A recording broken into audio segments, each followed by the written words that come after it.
તો પ્રમુખ સ્વામી મહારાજે પણ એમના જેવા જ એવા સમર્થ મહંત સ્વામી મહારાજ, આમ જો કે મહંત સ્વામી મહારાજની પ્રકૃતિ બહુ શાંત છે, બહુ સરળ છે, બહુ નિર્દોષ છે અને એટલા સહજ પુરુષ છે. એટલે મહંત સ્વામી બહુ બોલતા નથી. તમે એમને વાક્યમાં પૂછો તો એ શબ્દમાં જવાબ આપે, શબ્દમાં પૂછો તો સ્માઇલમાં જવાબ આપે. એ બોલતા નથી પણ એ રિમોટ કંટ્રોલ થી જાણે બધું ચલાવતા હોય ને, દ્રષ્ટિથી ચલાવતા હોય. હા, એમની દ્રષ્ટિ પડે ત્યાં કોઈકના વ્યસન છૂટી જાય, એમની દ્રષ્ટિ પડે ત્યાં તમને એમ થાય કે મારે પવિત્ર થવું છે, મારે સ્વભાવ ટાળવા છે. એ દ્રષ્ટિ માત્ર કામ કરે છે.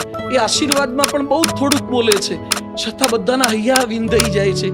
નરેન્દ્ર મોદીનો એકવાર હાથ પકડ્યો તો નરેન્દ્રભાઈ મોદી કે મહંત સ્વામી મહારાજે એકવાર હાથ પકડ્યો, હવે મારી કોઈ વાતની ચિંતા રહેતી નથી. ઓબામાને મળવા માટે ગયા હતા, ઓબામા સાહેબ પોતાની ખુરશી પર ન બેઠા, સાઈડ પર બેસી ગયા. મહંત સ્વામી મહારાજને પોતાની ખુરશી પર ઓબામા સાહેબે બેસાડી દીધા.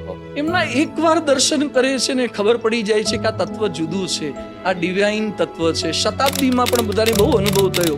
મહંત સ્વામી મહારાજના નેતૃત્વમાં જ શતાબ્દી યોજાયું. તો જે લોકો એમના દર્શને આવે, કે એપોલો હોસ્પિટલના વડા હોય કે મોટા મોટા મહામંડલેશ્વરો હોય, અને બધા જ બોલી ઉઠે છે કે મહંત સ્વામી તો સાધુતા કે શિખર હે, हमारे प्रमुख है, हमारे अध्यक्ष है.